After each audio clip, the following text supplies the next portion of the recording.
நான் இப்படியே பேசிட்டு போனா ஏங்க இளைஞர்கள் தான் இதுக்கு முக்கிய பங்கு வச்சிருக்காங்க, பெரியவங்க எல்லாம் வேஸ்ட்டுங்க அப்படின்னு சொல்றதுக்கு ஒரு அணி இருக்கு.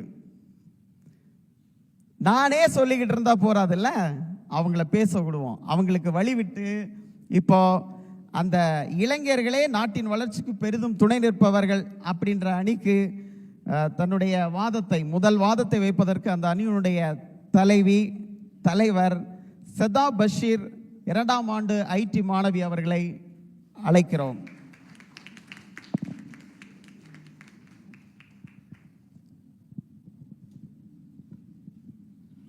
பெற்றெடுத்த தாய்க்கும் தத்தெடுத்த தமிழுக்கும் என் வணக்கம்.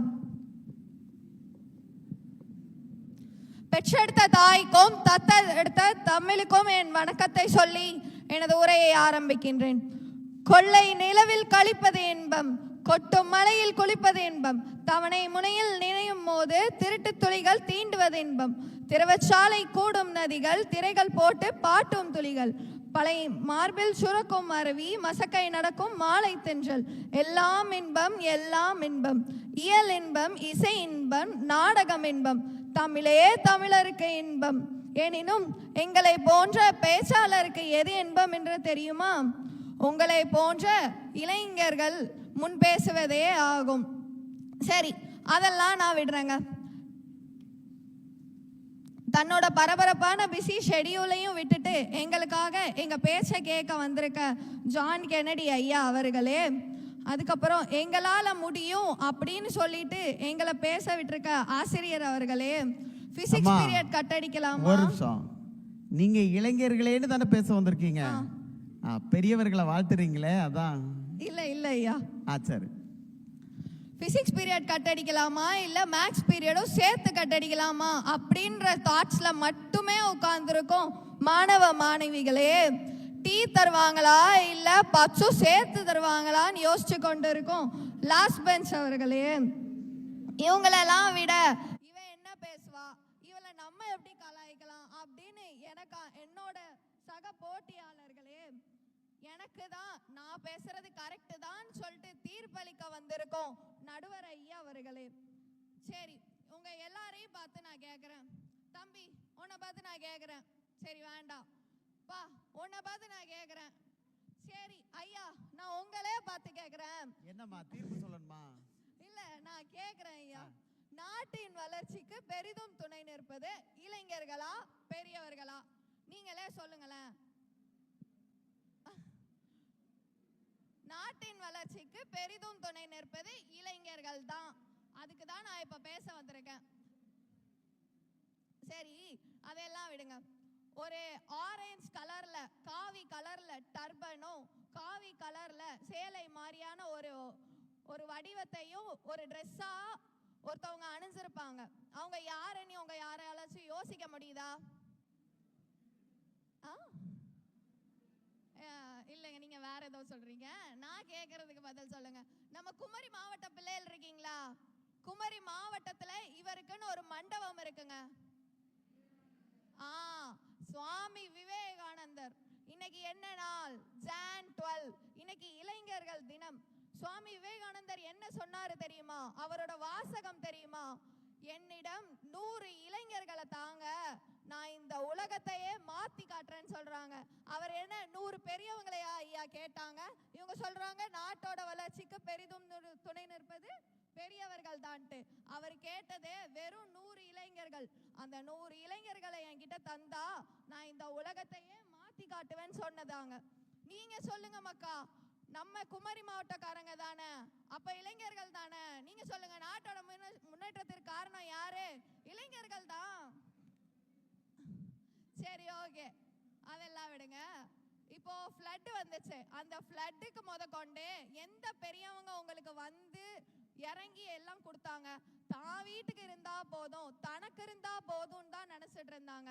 ஆனா அந்த ஃப்ளட்டு, பேரிடர் காலங்கள், சுனாமியா இருக்கட்டும், இல்ல இப்போ நெல்லையில இருந்த ஃப்ளட்டா இருக்கட்டும், எல்லாத்துக்குமே வந்து இறங்கி வேலை பார்க்கறதுனா இளைஞர்கள் தான். அப்போ எத்தனையோ விஷயத்துல ஒரு கைத்தட்டு கொடுக்கலாமே, இளைஞர்கள் தானே. அப்ப நாட்டோட முன்னேற்றத்திற்கு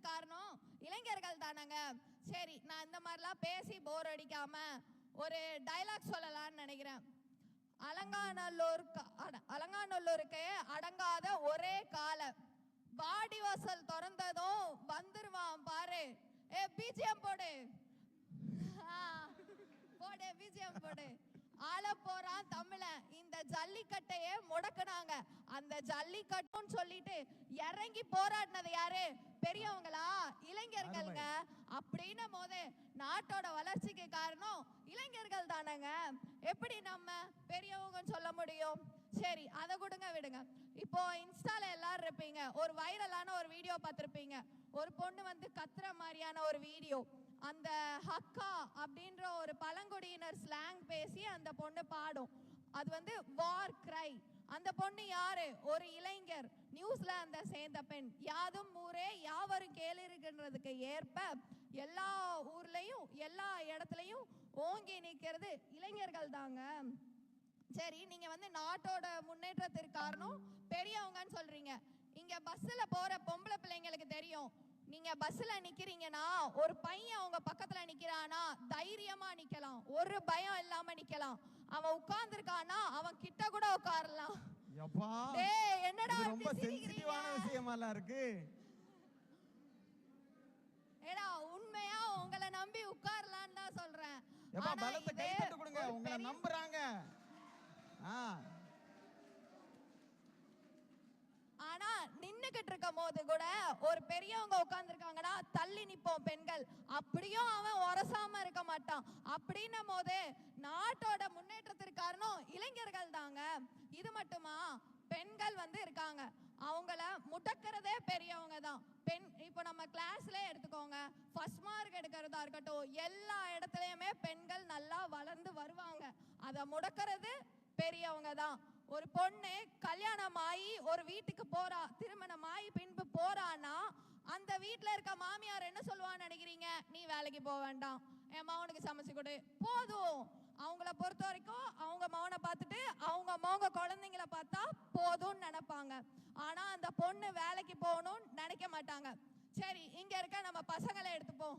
எப்பா, உங்களோட ஃபியூச்சர் வைஃப் வந்து வரதட்சணை கொடுக்க மாட்டா, உங்களுக்குலாம் ஓகேவா? தம்பி ஓகே சொல்லுவாரு, ஓகே தானே, தம்பியோட பொண்ணு ரெடி.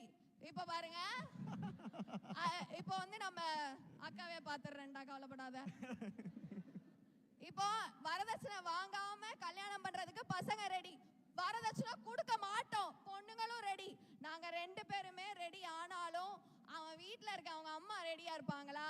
அந்த மாமியார் ஒத்துப்பாங்களா? நீங்க சொல்லுங்க ஐயா.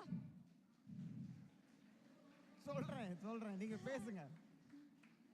அப்படின்னும் போது வரதட்சணை பசங்க கேட்கல, பொண்ணுங்க நாங்க கொடுக்கல, பெரியவங்க கேட்கறாங்க. இதுல என்னங்க பெரியவங்களை வச்சு நாடோட முன்னேற்றத்திற்கு அவங்க துணைன்னு இருக்கிறாங்க? நீங்களே சொல்லுங்க. இது வேற ஒண்ணும் இல்ல, நீங்க நல்லா பேசுறீங்க. நீங்க இப்போ இளைஞர், நீங்க மாமியார் ஆகும்போது இதை அப்படியே ஃபாலோ பண்ணணும். நான் மாமியார் ஆனா நான் வரதட்சணை வாங்க மாட்டேன், நான் சொல்றேன். ஆனா எங்க வீட்டுல இருந்து வாங்கிட்டு போவேன், அது வந்து ஒத்துக்கிறேன் நானு. சரி, இப்ப நம்ம அது எல்லாமே விடுங்க. பெண்கள் இல்லாத துறையே இல்லை, அதுலயும் இளம் பெண்கள் இல்லாத துறையே இல்லை. சரி, ஒரு சாதாரண ஜவுளி கடை எடுத்துக்கோங்க, எல்லா இடத்துலயுமே பெண்கள் இருக்காங்க. அப்படின்னும் போது இளைஞர்கள் தான், அதுவும் இளம் பெண்கள் தான் நாட்டோட முன்னேற்றத்திற்கு பெரிதும் துணை நிற்பதே இளைஞர்கள் தான். அவங்க இளைஞர்களா இருக்கும் போதே நாடு வளர்ச்சி அடையுதுன்னா அவங்க பெரியவங்களானா நாடு இன்னமும் வளர்ச்சியையும் நடுவரையா எங்களுக்கே தீர்ப்பு அளிக்குமாறு வேண்டி கேட்டுக்கொள்கிறேன். நன்றி. வாங்க, அருமையா பேசுனாங்க. உள்ளபடியே நிறைய விஷயங்கள் சொல்லியிருக்காங்க. ஜல்லிக்கட்டு, ஜல்லிக்கட்டு போராட்டத்துக்கு முதலா களமிறங்கி கடைசி வரைக்கும் நின்னது இளைஞர்கள் தான். அந்த ஜல்லிக்கட்டுல ஒரு விஷயம் நடக்கும், கவனிச்சிருக்கீங்களா? காளையை அடக்கிறதுக்கு காளையர்கள் குதிச்சு வருவாங்க, பெரியவர்கள் உக்காந்து பார்த்து ரசிச்சுட்டு இருப்பாங்க. உண்மைதானே? ஏங்க கைத்தட்டுங்க.